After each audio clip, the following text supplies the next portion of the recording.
প্রধানমন্ত্রী আসতে পারে, তার জন্য প্রটোকল লাগে, তার জন্য স্পেশাল গাড়ি লাগে, তার জন্য সিকিউরিটি লাগে।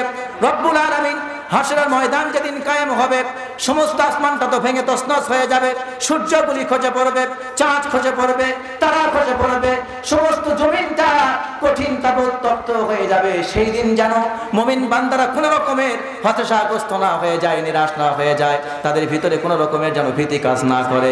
রব্বুল আলামিন বলবেন, বান্দারা আমার, দুনিয়ার জীবনে আমি আল্লাহকে সন্তুষ্ট করবার জন্য কত মানুষের মার খেয়েছ, কত জায়গায় ভিটামারি ছাড়া হয়েছ, দিন পালন করতে গিয়ে তোমাকে কত মানুষ বকা দিয়েছে, কাঠমোল্লা বলেছে, মুন্সি বলেছে, জঙ্গি বলেছে, মৌলবাদ বলেছে, উগ্রবাদী তোমাকে বলেছে, তোমাকে অনেক সময় ধরে ধরে জেলখানায় বন্দী করেছে, আবার অনেক সময় ফাঁসির কাস্টে ঝুলিয়ে দিয়েছে, গোপনে তোমাকে হত্যা করেছে, গুম করেছে, অনেক কষ্ট সহ্য করে দুনিয়ায় তুমি আমাকে সন্তুষ্ট করেছো।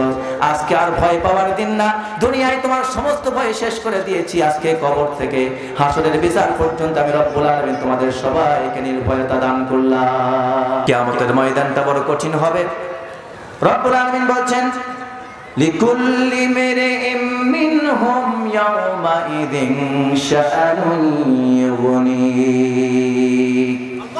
ওই দিনটা এতটাই কঠিন হবে, প্রত্যেক ব্যক্তি সেই দিন নিজেকে নিয়ে ব্যস্ত থাকবে, কারো কোনো চিন্তা করার সে কোনো ফুরসত পাবে না, কোনো রকমের সে সাহস পাবে না, সে সুযোগই পাবে না তার সন্তানকে নিয়ে ভাবার, তার স্ত্রীকে নিয়ে ভাবার, তার পিতাকে নিয়ে ভাবার, তার মাকে নিয়ে ভাবার, তার প্রতিবেশীকে নিয়ে ভাবার, তার আত্মীয় স্বজনকে নিয়ে ভাবার, দেশ জাতিকে নিয়ে ভাবার, এমন কোনো সুযোগ সে পাবে না।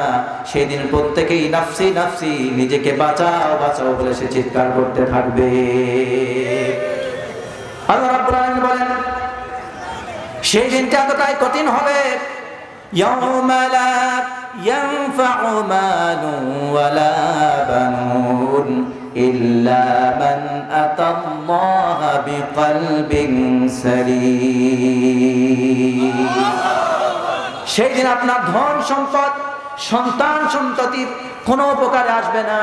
সেই দিন কেবলমাত্র সেই ব্যক্তিরা আল্লাহর হাত থেকে রেহাই পেয়ে যাবে, যারা নিষ্কলুষ পবিত্র রোগমুক্ত অন্তর নিয়ে আল্লাহর সামনে উপস্থিত হবে, কেবলমাত্র তারাই আল্লাহর জবাবদিহি থেকে বাঁচতে পারবে। চিৎকার দিয়ে বলেন সুবহানাল্লাহ। অথচ এই দুনিয়াতে আপনার সন্তান, আপনার মেয়ে, আপনার পুত্র, আপনার কত সহযোগী ছিল। ধরুন আপনার বাবা, আপনি একজন পিতা, আপনার 10 জন সন্তান আছে, 10টা পুত্র। এই 10 পুত্রের সাথে আপনার 5টা পুত্রের সাথে আপনার ক্যাসাল হয়েছে। 10টা পুত্রের মধ্যে 5 পুত্রের সাথে আপনার কোনো মিল নেই। এই 5টা পুত্র আপনাকে দেখভাল করে না। আপনার বয়স এখন, আপনার বয়সটা অনেক পৌর হয়ে গেছে, আপনি পুজো হয়ে গেছেন, আপনার দিকে শক্তি নাই। কথা বুঝতেছেন? আপনি বৃদ্ধ হয়ে গেছেন, আপনার দেহে শক্তি নাই, আপনি এখন অচল, আপনি এখন পরের সহযোগিতা ছাড়া, সন্তানের সহযোগিতা ছাড়া, লাঠির উপরে ভর দিয়ে ছাড়া, স্ত্রী ছাড়া আপনি এখন চলতে পারেন না। এমন একটা বয়সে আপনাকে প্রতিবেশী কেউ যদি হাত তোলে আপনার গায়ে, আপনাকে কেউ থাপ্পড় দিল কিংবা আপনাকে অপমান করলো, আপনি দেখতে পাবেন যে 5টা সন্তান আপনার সঙ্গে ক্যাচাল করে ভিন্ন হয়ে গিয়েছিল। তারা বলবে, কি আমার বাবার গায়ে হাত তুলেছ?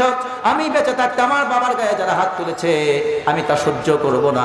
আমার বাবার প্রতিশোধ আমি আমার বাবার পক্ষ থেকে আদায় করব।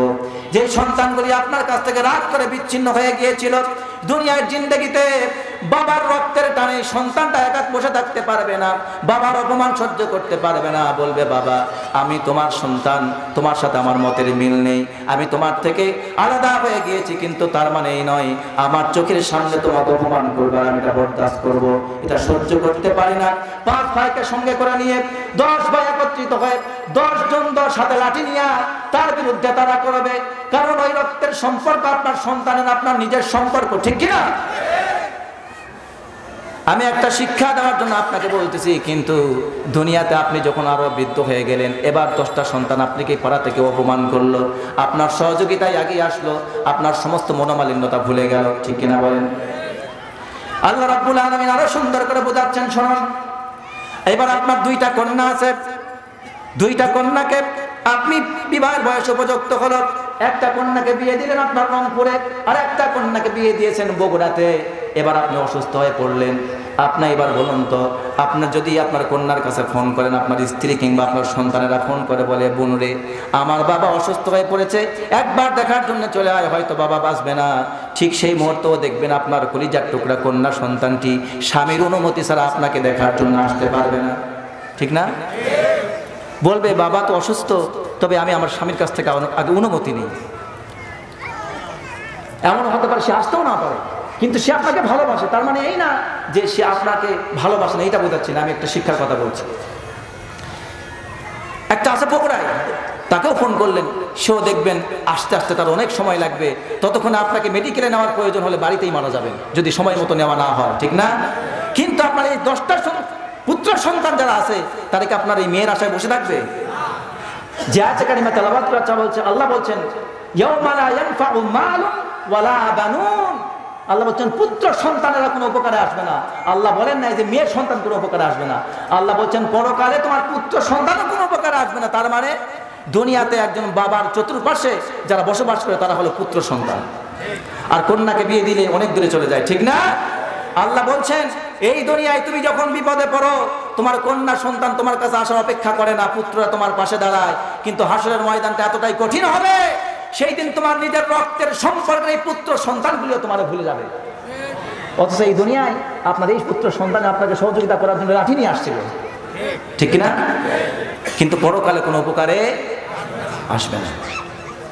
বুঝতে কষ্ট হচ্ছে আপনাদের? সেই পরকালটা এতটাই কঠিন হবে, রব্বুল আলামিন বলছেন সেই পরকালকে ভয় করালি কুল্লি মরিম মিনহুম ইয়াওমা ইদিন শাআনু ইউগনি। আল্লাহ পাক বলছেন এতটাই কঠিন হবে, সেই দিন মানুষ নিজেকে নিয়ে পেরেশান থাকবে, হয়রান থাকবে, নাফসি নাফসি বলে চিৎকার করতে থাকবে, নিজেকে বাঁচাও বাঁচাও বলতে থাকবে, আগে বাঁচি এভাবে চিৎকার করতে থাকবে, পেরেশান হয়ে যাবে। আল্লাহ রাব্বুল আলামিন কোরআনে কারিমের অন্য জায়গায় আরো সুন্দর করে অঙ্কিত করছেন এই কথাটি এইভাবে, ইয়াউমা ইয়াফিরুল মারউ মিন আখি ওয়া উম্মিহি ওয়া আবিহি ওয়া সাহিবাতিহি ওয়া বানিহি।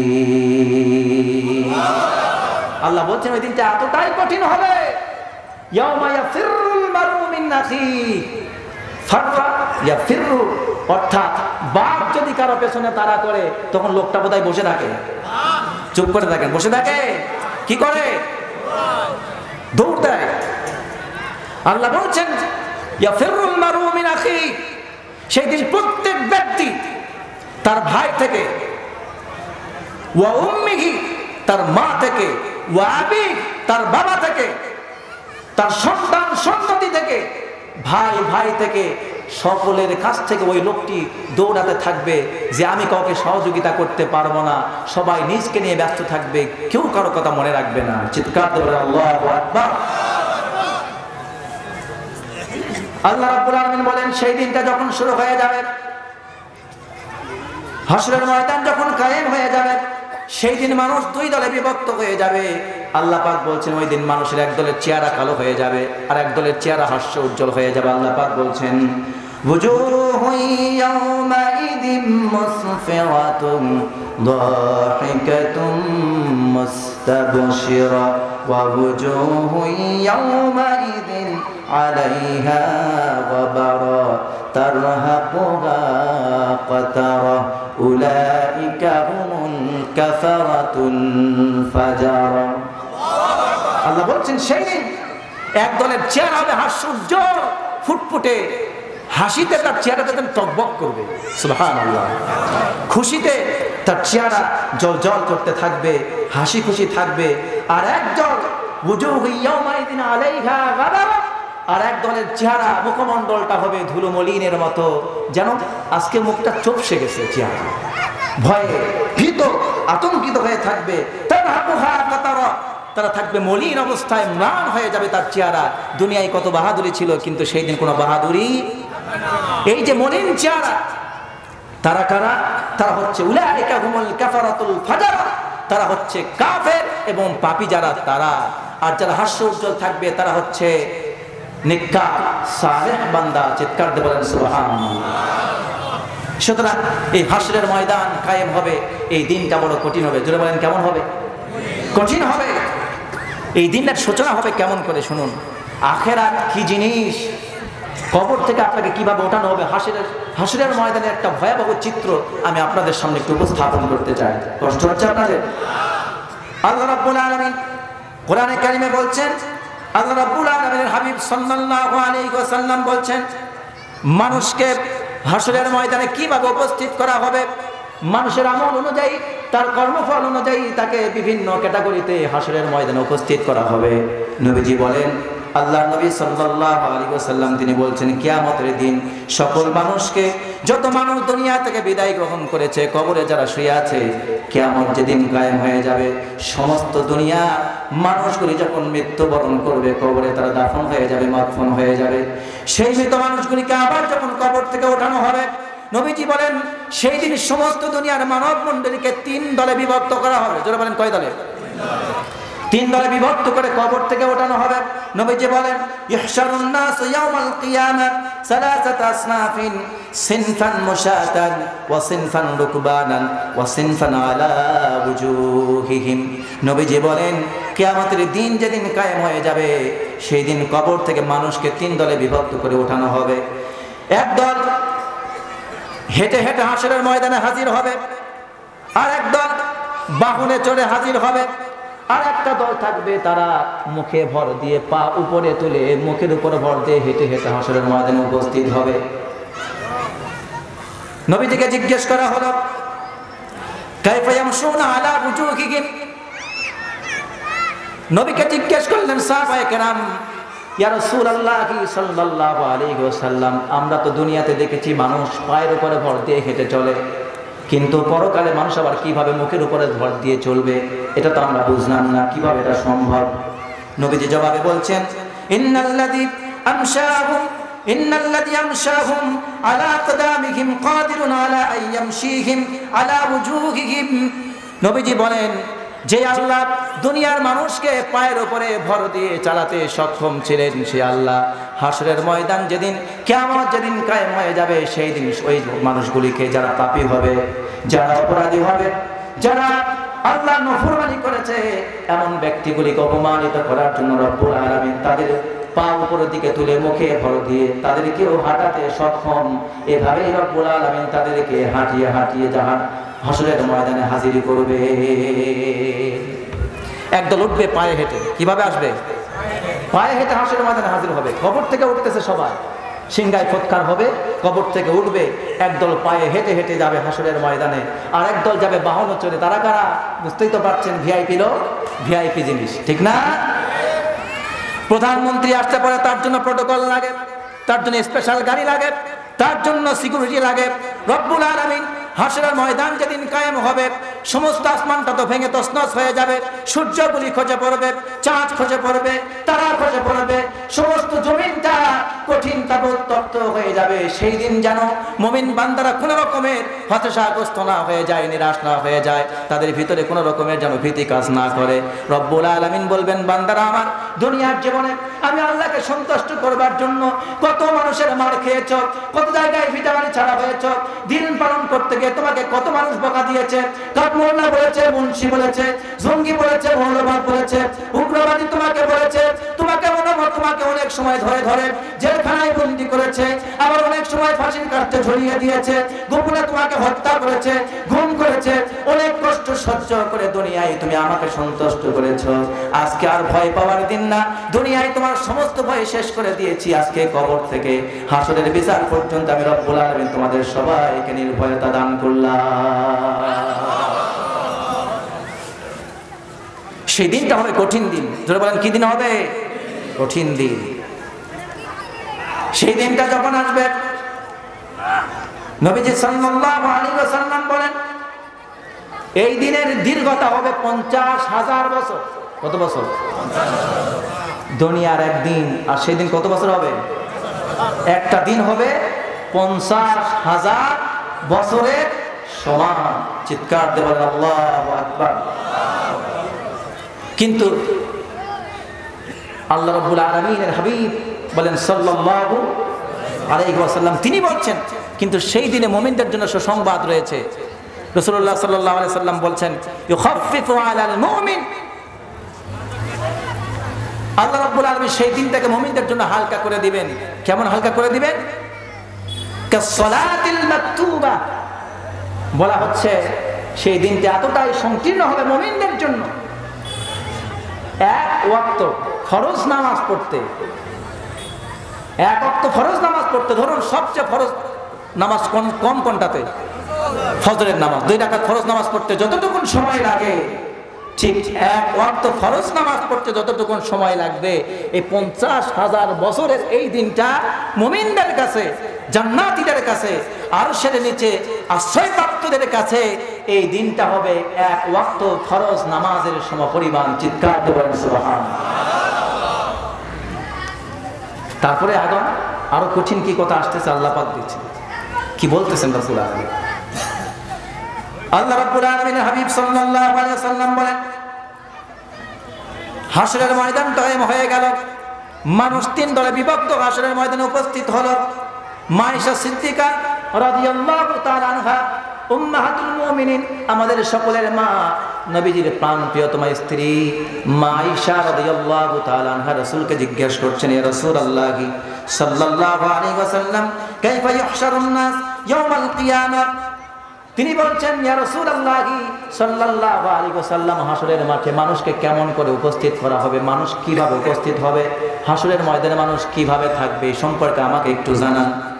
নবীজি জবাবে বলছেন, ক্বালা হুফাতান উরাতান, নবীজি জবাব দিচ্ছেন, সেই দিন যত মানুষ হাশরের ময়দানে উপস্থিত হবে তারা সকলেই সেই দিন উলঙ্গ অবস্থায় দাঁড়াবে। সেদিন সকলেই খালি পায়ে দাঁড়াবে, উলঙ্গ অবস্থায় দাঁড়াবে, কারোর শরীরে কোনো ধরনের কাপড় থাকবে না, পায়ে কোনো রকমের জুতা থাকবে না। নবীজি আরেক জায়গায় বলছেন, উরাতান গুরলান বুহমান, নবীজি বলেন সেই দিন সে উলঙ্গ থাকবে, আর সেই দিন সে খালি হাত অবস্থায় থাকবে, তার শরীরে কোনো ধরনের কাপড় থাকবে না।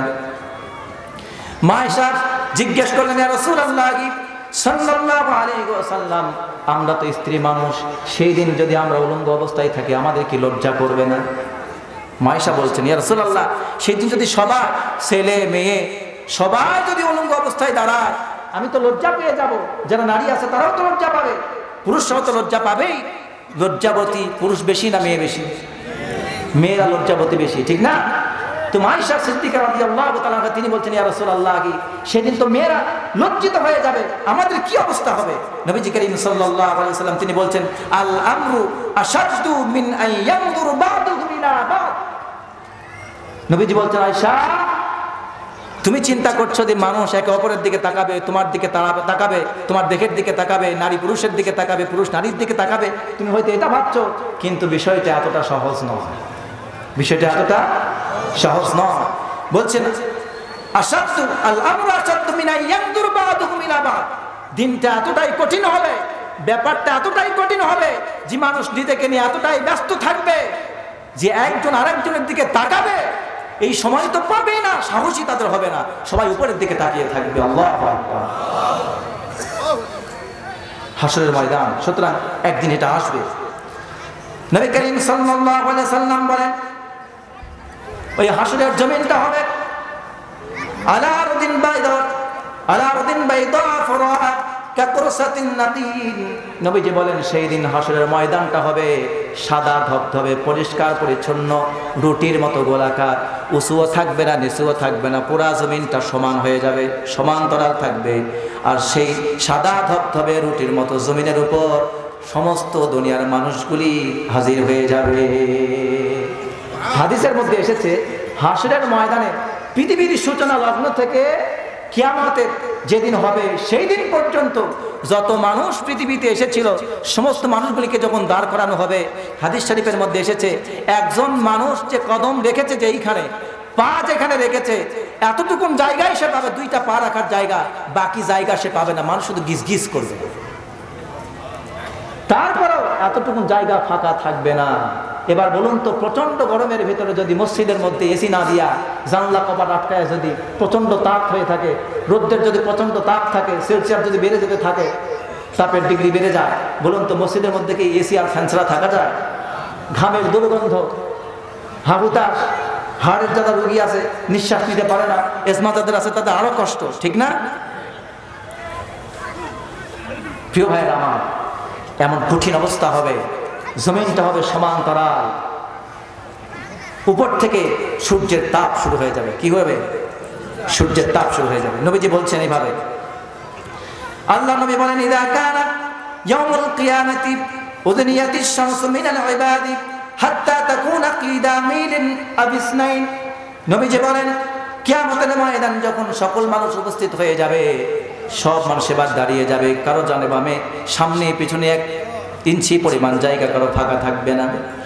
আল্লাহ নবী বলেন, সেই কিয়ামতের ময়দানে উদনিয়াতিশ শামসু মিনাল ইবাদ, ওই সূর্যটাকে মাথার মানুষের এত নিকটে আনা হবে, সাহাবী বলেন, হাত্তা তাকুনা কিদা মিলিন আবিসনাইন, সেইটা হয়তোবা সুরমাদানির ভিতরে একটা শলাকা থাকে, সুরমাদানির ভিতরে একটা শলাকা থাকে, যেখান থেকে সুরমা তুলে চোখের মধ্যে দেওয়া হয়। দেখেছেন? ব্যবহার করেছেন এরকম সুরমাদানি? বলা হচ্ছে আবিসনাইন, সুরমাদানির ভিতরে যে শলাকা থাকে, যে একটা কাঠের মতো একটা কাঠি থাকে, এই কাঠিটা যেমন ছোট্ট হয়, সুরমাদানি থেকে সুরমা তুলে চোখে যেমন লাগানোর জন্য ছোট্ট একটা কাঠি থাকে, শলাকা থাকে, ঠিক সেই কিয়ামতের দিন এই সূর্যের তাপকে রব্বুল আলামিন প্রচন্ড আকারে বাড়িয়ে দিবেন, আর এই সূর্যটাকে আল্লাহ পাক ঠিক এতটুকুন দূরত্বে মাথার উপরে রেখে দিবেন। প্রচন্ড আকারে তাপ দিতে থাকবে সূর্য, আবিসনাইন কিংবা 2 মাইল দূরত্বে থাকবে। সাহাবী বলেন, এই 2 মাইল দূরত্ব বলতে দুনিয়ার মানুষের হিসাবে 2 মাইলের দূরত্ব বোঝানো হয়েছে নাকি সুরমাদানির শলাকার দূরত্ব বোঝানো হয়েছে এটা আমি জানি না। তবে আমরা যে কোনো একটা ব্যাখ্যা যদি ধরে নেই, তাহলে যদি আমরা অর্থ করি সুরমাদানির উপরে রাখবে, তাহলে মাথার কিন্তু খুব উপরে থাকবে না, সামান্য কয়েক ইঞ্চি উপরে থাকবে, সর্বোচ্চ 1 বিঘত উপরে থাকবে, ঠিক না? সর্বোচ্চ 1 বিঘত উপরে থাকবে। যদি এই ব্যাখ্যা আমরা ধরে নেই, এরপরে কি হবে?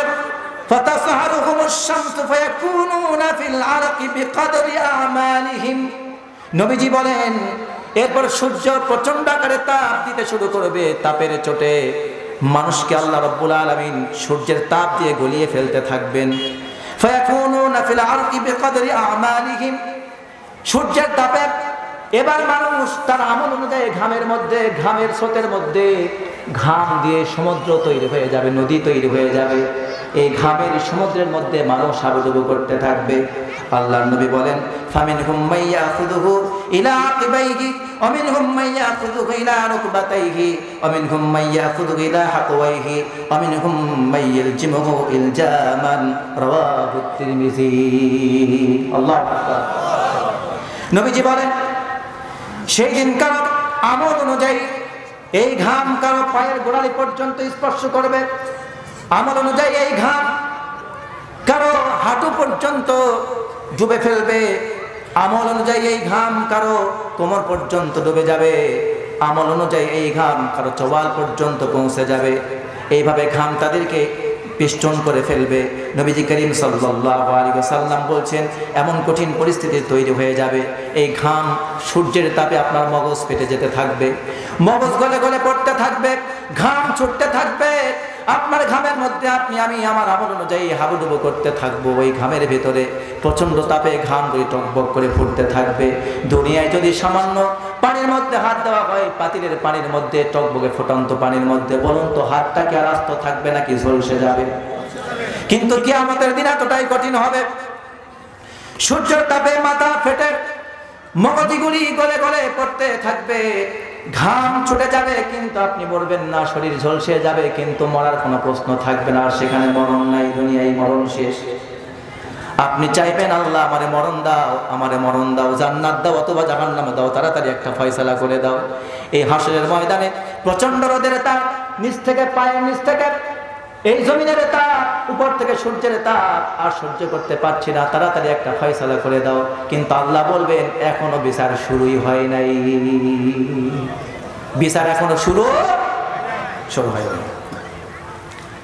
নবী করিম সাল্লাল্লাহু আলাইহি ওয়াসাল্লাম তিনি বলছেন, ঠিক এই মুহূর্তে আল্লাহ রাব্বুল আলামিন গায়েব থেকে একটা আওয়াজ আসবে, আল্লাহর পক্ষ থেকে একটা সংক্ষিপ্ত বক্তব্য হবে। হাসরের ময়দান, সব মানুষ উপস্থিত, এবার সেখানকার আয়োজন সব কমপ্লিট। এবার চলে আসবেন আপনার আমার রব মহান আল্লাহ, চিৎকার দেবেন আল্লাহু আকবার। গায়েব থেকে চিৎকার দিয়ে একটা আওয়াজ ভেসে আসবে, আল্লাহ রাব্বুল আলামিন একটা সংক্ষিপ্ত বক্তব্য দিবেন। কি বক্তব্য দিবেন? নাতি দীর্ঘ সংক্ষিপ্ত একটি ভাব গাম্ভীর্যপূর্ণ একটি বক্তব্য দিবেন। এক বক্তব্যে সমস্ত হাসরবাসীর কলিজা তার মুখ দিয়ে বেরিয়ে আসবে, ভয়ের চোটের সব সংকীর্ণ হয়ে আসবে, এমন বক্তব্য মহান রব্বুল আলামিন পেশ করবেন। কিন্তু আজকে আমরা দুনিয়াতে আল্লাহকে ভুলে গিয়ে নিজেকে কত বড়, নিজেকে কত শক্তিশালী, নিজেকে কত ক্ষমতাবান, নিজেকে কত পার, আমি অনেক ক্ষমতার অধিকারী বলে কত কিছু করছি দুনিয়াতে, কিন্তু পরকালে এই ক্ষমতা থাকবে। আল্লাহ রাব্বুল আলামিন যে বক্তব্য দিবেন, আল্লাহ রাব্বুল আলামিনের সংক্ষিপ্ত বক্তব্য আপনার সামনে উপস্থাপন করছি। রব্বুল আলামিন বলছেন, জামিআন ক্বাবদাতুহু ইয়াওমাল কিয়ামাতি ওয়াস সামাওয়াতু মাতউবিয়াতুম বিয়ামিনি। আল্লাহু আকবার। আল্লাহ বলছেন সেই দিন রব্বুল আলামিন এক হাতে, ডান হাতে আসমানকে ধারণ করবেন আর এক হাতে জমিনকে ধারণ করবেন। এক হাতে আসমান, ফাইলের মধ্যে কাগজ যেমন গোটানো থাকে ঠিক সেইভাবে আসমানকে রব্বুল আলামিন হাতের মুষ্টির মধ্যে গোটায় ফেলবেন। আল্লাহু আকবার বলবেন না? এরপরে গোটা জমিনকে এক হাতে ধারণ করবেন। এরপর আল্লাহ রব্বুল আলামিন হাসরবাসীর সামনে বক্তব্য দিবেন। হাসরবাসীর সামনে এবার তিনি বক্তব্য শুরু করবেন। এক হাতে আসমান আর এক হাতে জমিনকে নিয়ে আল্লাহ পাক এবার বক্তব্য শুরু করবেন। বলবেন, লিমানিল মুলকুল ইয়াউম লিল্লাহিল ওয়াহিদিল কাহ্হার।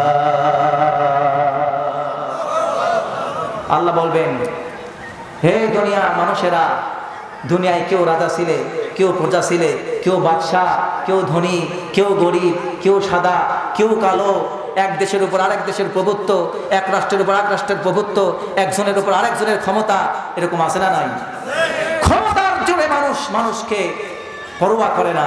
যার জোর বেশি তার জুলুম তত বেশি, ঠিক কিনা বলেন? সেই দিন যখন হবে আল্লাহ রাব্বুল আলামিন এবার বলবে, বলো তো দুনিয়ায় তোমরা সকলে রাজত্ব যারা করেছ, আজকে আমার সামনে সবাই উত্তর দাও, লিমানিল মুলকুল ইয়াউম, আজকের রাজত্বটা কার? বলেন, আজকের রাজত্ব কার? হাসরের দিনে রাজত্ব কার হবে? আল্লাহর হবে। দিনে রাখবেন, দুনিয়ায় রাজত্ব পেয়ে, ক্ষমতা পেয়ে, ক্ষমতার অপব্যবহার করে যারা আল্লাহর আইনকে বিধানগুলি দেখিয়ে ইসলামের বিধানকে সীমা লঙ্ঘন করে যারা নিজেকে স্বৈরাচার হিসাবে দুনিয়ায় পেশ করেছে, আল্লাহ পাক হাসরের ময়দান দেখেছেন তাদেরকে ধরার জন্য। তোরে কোন ঠিক কিনা? দুনিয়ায় যদি বিচার নাও পান, আফসোস নেই, কারণ দুনিয়ার কোনো বাদশাহ আপনার সঠিক বিচার করতে পারবে। এই জন্য আল্লাহ পাক হাসর রেখেছেন আপনার জন্য। সেই দিন আল্লাহ পাক এই সমস্ত জালেম স্বৈরাচারদেরকে ধরবেন আর বলবেন, লিমানিল মুলকুল ইয়াউম, বলো আজকের রাজত্বটা কার? বলুন তো সেই দিনের রাজত্ব কার? আল্লাহ রাব্বুল আলামিন যখন বক্তব্য দিবেন, প্রশ্ন যখন ছুড়ে দিবেন, দুনিয়ার সমস্ত সৃষ্টি, সমস্ত মানুষেরা, ধনী গরিব, রাজা বাদশাহ যা ছিল সকলেই সেদিন নিস্তব্ধ হয়ে যাবে। কেউ আল্লাহর সামনে কথা বলার সাহস করবে না। সকলে মাথাটা নিচু করবে, কথা বলার কোনো সাহস নাই।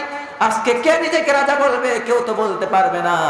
কারণ যখন তাদের মৃত্যু হয়েছে, মালাকুল মউত যখন তাদের সামনে উপস্থিত হয়েছিল, সেই দিন দুনিয়ার up to date, up to bottom সব সে দেখতে পেয়েছে, ঠিক কিনা বলেন? আজ যেদিন আপনার সামনে চলে আসবে, সেই দিন সব বুঝতে পারবেন। সেই দিন থেকেই মানুষ সব সচেতন হয়ে যাবে। আল্লাহর সামনে দাঁড়িয়ে বলবে আল্লাহর কাছে। আল্লাহ যখন প্রশ্ন ছুড়ে দিবেন, এক হাতে আসমানকে ধারণ করবেন আর এক হাতে জমিনকে ধারণ করে আসমানবাসী জমিনবাসীকে যখন জিজ্ঞেস করবেন, হাসরবাসীকে জিজ্ঞেস করবেন, সমস্ত হাসরবাসী এক বাক্যে জিজ্ঞাসা করবে। জিজ্ঞাসার উত্তর দিয়ে বলবে, লিল্লাহিল ওয়াহিদিল কাহ্হার।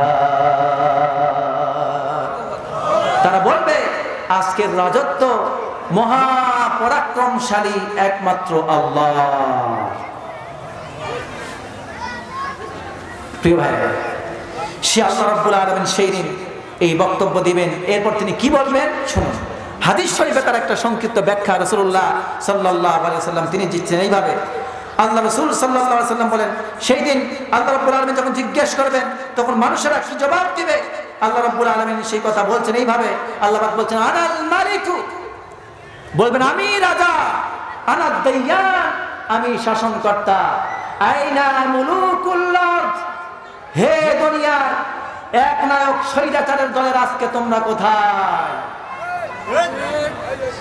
বলবে আইনাল মুতাকাব্বিরুন, হে দুনিয়ার অহংকারী বাদশারা আজকে তোমরা কোথায়? আইনা যালিমুন, হে দুনিয়ার জালেমেরা আজকে তোমরা কোথায়? আইনাল জাব্বারুন, হে দুনিয়ার স্বৈরাচারীরা পাপিষ্ঠরা আজকে তোমরা কোথায়? দুনিয়ায় সামান্য ক্ষমতা পেয়ে যারা ইসলামপন্থী, যারা ইসলামের কথা বলতো, কোরআন সুন্নাহ মেনে চলতো, আল্লাহর দ্বীন যারা বাস্তবায়ন করতে চাইতো, কিংবা সাধারণ মুমিন মুসলমানদের উপরে কিংবা সাধারণ মানুষের উপরে যারা জুলুম অত্যাচার করেছো, আজকে তোমরা কোথায়? সেদিন পালাবার জায়গা আছে? পালাবার জায়গা আছে? এই দুনিয়ায় পালানোর জায়গা অনেক। মন্ত্রীরা, মিনিস্টারেরা, নেতারা, এমপিরা, চেয়ারম্যান, মেম্বার কিংবা বড় ধরনের সন্ত্রাসের গডফাদারেরা 20-30টা খুন করার পরেও, 2-4টা খুন করার পরেও, অন্যের জমি দখল করার পরেও, মানুষের উপর জুলুম অত্যাচার করার পরেও কোর্টের ম্যাজিস্ট্রেট কিংবা উকিলকে টাকা ঘুষ দিয়ে বিচারটা এদিক সেদিক করতে পারবে। দুনিয়ায় সম্ভব, কিন্তু হাসরের ময়দান নিশ্চিন্তে থাকুন দুর্বল মুমিন মুসলমানেরা, আপনাদের জন্য আল্লাহ পাক কঠিন দিন প্রস্তুত করে রেখেছেন। সেই দিন আপনারা আল্লাহর কাছে ছাড় পেয়ে যাবেন, এরা কোনো ছাড় পাবে না। সেই দিন কোন রকমের ঘুষ, কোন রকমের দুর্নীতি, কোন ধরনের পার্সিয়ালিটি, কোন ধরনের স্বজনপ্রীতি আল্লাহর সামনে কেউ করার চুল পরিমাণ সাহস সেদিন দেখাতে পারবে না। ঠিক কিনা বলো?